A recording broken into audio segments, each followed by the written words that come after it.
Bonjour à tous, mon nom est François Letarte.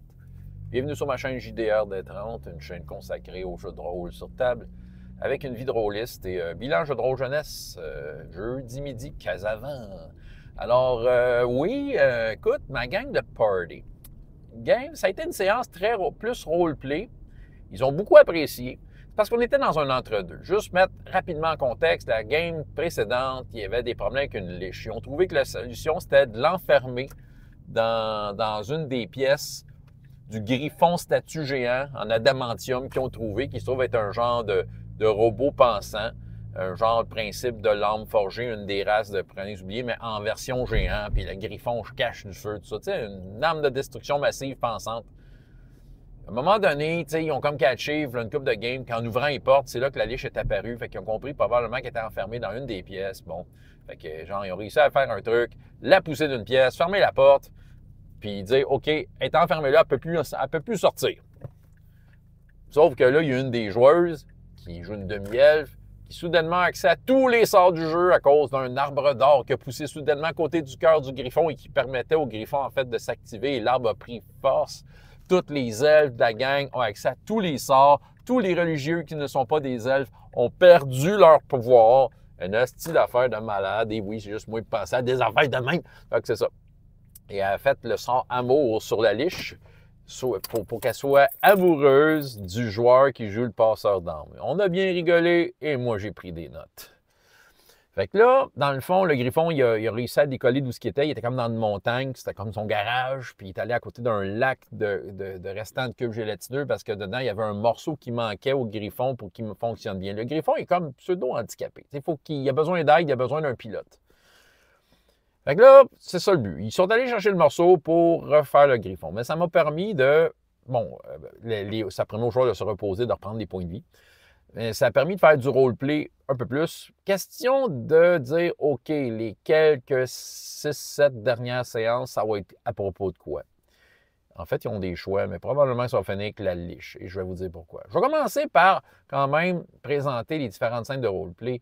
La chevalière du groupe et le drakéide prêtre ont récupéré, en fait, est-ce que c'est kidnappé? En tout cas, bref, une guerrière de la ville du Poids de l'Âme, la fameuse ville qui ont envahi leur comme quartier général qui était gardé par une armée d'elfes noirs, puis tous les elfes noirs étaient morts, tout ça. Puis tu sais, c'est la fameuse gang où de jour, il y a des guerrières et des dryades mâles, des dryades de pierre mâles, et quand arrive la nuit, floup, ils s'échangent.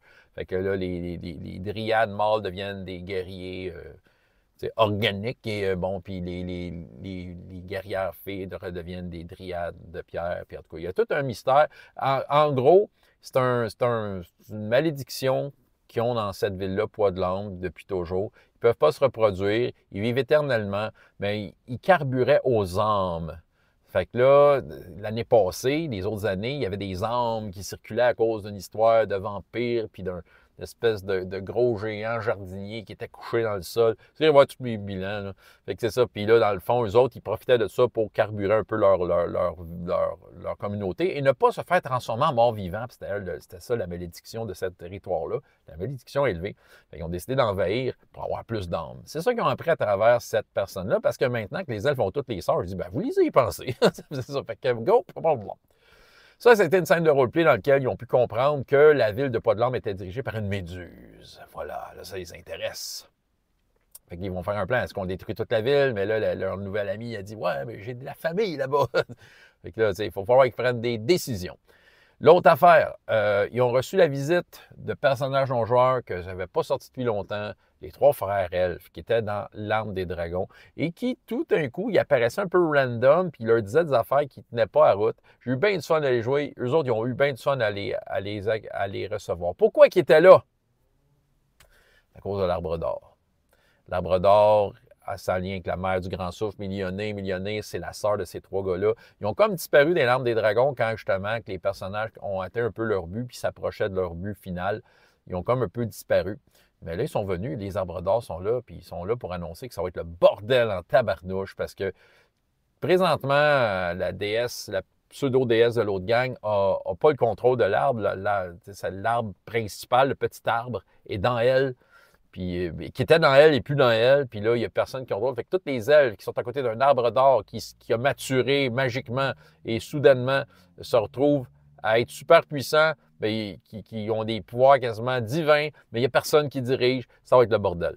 Fait que les autres sont un peu là pour annoncer ça, leur dire des indices. Ils vont venir assez souvent parce que justement, les arbres d'or comme activent ça, puis ils vont comme avoir des bribes, mais moi, tu sais, ça va être un travail d'énigmes et d'affaires pas d'allure.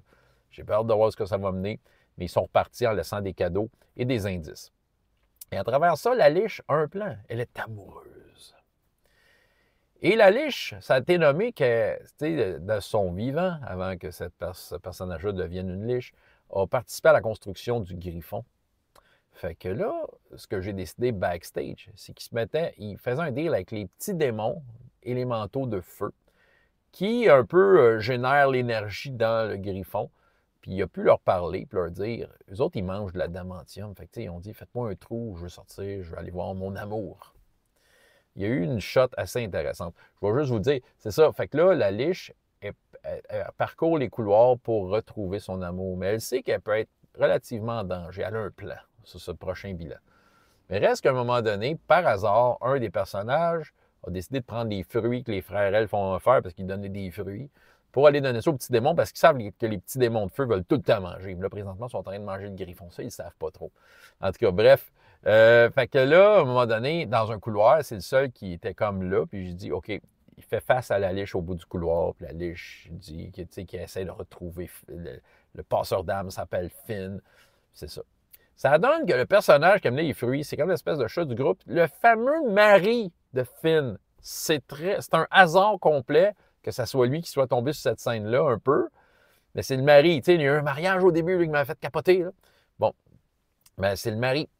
Fait que là, il a eu peur sur le coup, il s'est sauvé parce qu'il savait que la liche allait le tuer. Mais maintenant, il s'est viré de bord parce que c'est eux autres qui ont des points de vie communs. Puis là, il a sorti tout un gros as de sa manche et j'étais fier du joueur. Il a dit, si tu me tues, Finn meurt aussi.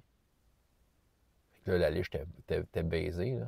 Mais là, c'est comme poussé quelque part. Elle avait un parchemin. Ça veut dire qu'elle avait des trucs de cachés dans son espèce de chambre. En tout cas, elle a réussi à récupérer de quoi.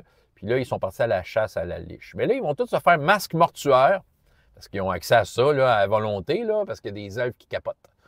Puis ils vont essayer d'affronter la liche. Ça va être très drôle parce qu'elle va avoir de son côté les élémentaux de feu. Bref, une belle game. Je pense que la chasse à la liche va pas mal conclure la patente. Puis je pense que l'histoire de la méduse, on va voir ce que ça va donner. Il risque d'avoir des gros problèmes d'RPGS à cause des dryades qui sont motivés à amener des gens, prendre les âmes des gens pour amener dans leur ville, pour continuer à avoir leur ville et leur énergie et boire les âmes, parce que c'est une affaire qu'ils buvaient pendant leur festival. François Letard, JDR des 30, et jusqu'à la prochaine fois, il y a autant de plaisir dans la vie que dans les jours.